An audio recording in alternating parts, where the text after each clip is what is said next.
السلام علیکم. سمی خان یم. دا وخت په ډي ایچ کیو الپورۍ کې ولاړ یم. زموږ چې کوم د ضلعې د ټولو نه غټ او ستر هسپتال دی، دلته یو مشین بي راوړی دی چې اټومیټک مشین دی او هغه ټیسټونو دپاره یې راوړی دی او تقریبا 200-300% زیات کار کوي هغه د ورځې. او موږ سره دلته د لیب سټاف هم دی، ډاکټران دي موږ سره.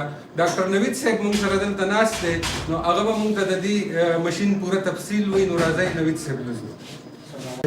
زما نوم ډاکټر نوید دی، دلته ایز ا ډسټرکټ پیتالوجیسټ کار کوم ډي ایچ کیو الپورۍ کې.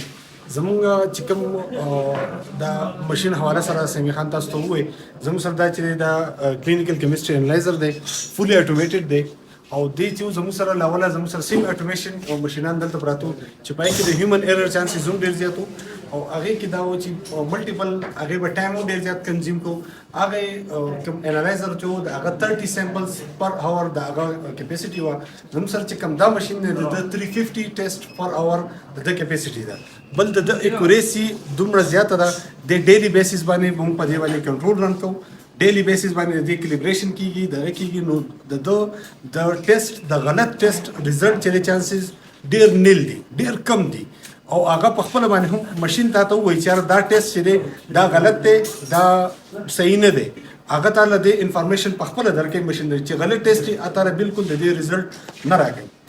دې زموږ سره چې دی اوس ټول څومره چې کیمستري ټیسټونه دي زموږ سره دي کې لیفټ پروفایل راځي، ال اف ټیز راځي، ار اف ټیز راځي.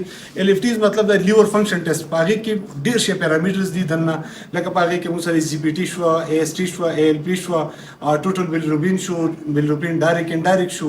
دا ټول ټیسټونه زموږ سره دی کې لکه لیفټ پروفایل شو. لیفټ پروفایل کې زموږ سره ټوټل کولیسټرول شو، ال ډي ایل شو، ایچ ډي ایل شو، ټرایګلیسراید شو. بیا زموږ سره په دې کې یوریا کریډ دی کې دی سی کې ام بي کې کارډیک پروفایل هم دی ټول کوي. څومره د زړه سره ریلیټډ ټیسټونه دي هغه هم دی کوي ټول. زموږ سره سی کې ام بي شو، سی کې شو. زموږ سره د ایچ بی اون سی هم کوي.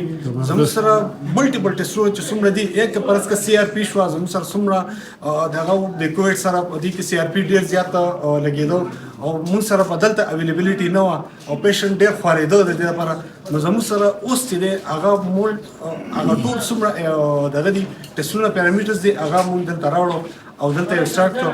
انشاءالله زموږ دا سټاف پې ټریننګ اخلي او انشاءالله ټول مخکې هم نور ته کړی شي. او یوازې موږ دا نه راوړی، موږ سره ښه زموږ سره هیماټالوجي هم زموږ فل فلیج شو. زموږ سره سپیشل کیمستري هم چې څومره ټیسټونه دي هغه موږ سټارټ کړو، د هغې مشینان موږ راوړي. انشاءالله زموږ سره زموږ فردر هم په دې کې کار روان دی. انشاءالله زموږ به لیب کې به مخکې هم دومره چینجز راځي چې تاسو به انشاءالله د ټیسټ لپاره به کم از کم یو پیشنټ د شنګلې نه به دغه ته نه ځي، منګور ته نه ځي، نه به د ټیسټونو د وجې نه یو پیشنټ ریفر کېږي. انشاءالله دا شنګلې د عوام سره زما وعده ده. سمپل په لنډو الفاظو کې زه دا وایم کنه چې کیمستري کې څومره ټیسټونه موږ چا دا نشو ویلی چې دا ټیسټ موږ سره نه کېږي، یا ته بهر وکړه یا ته سواد کې وکړه. د دې ټیسټ دا فایده شوه 100% پریسیجن او اکوریسي ده، څه شک په دې کې نشته. زبردست.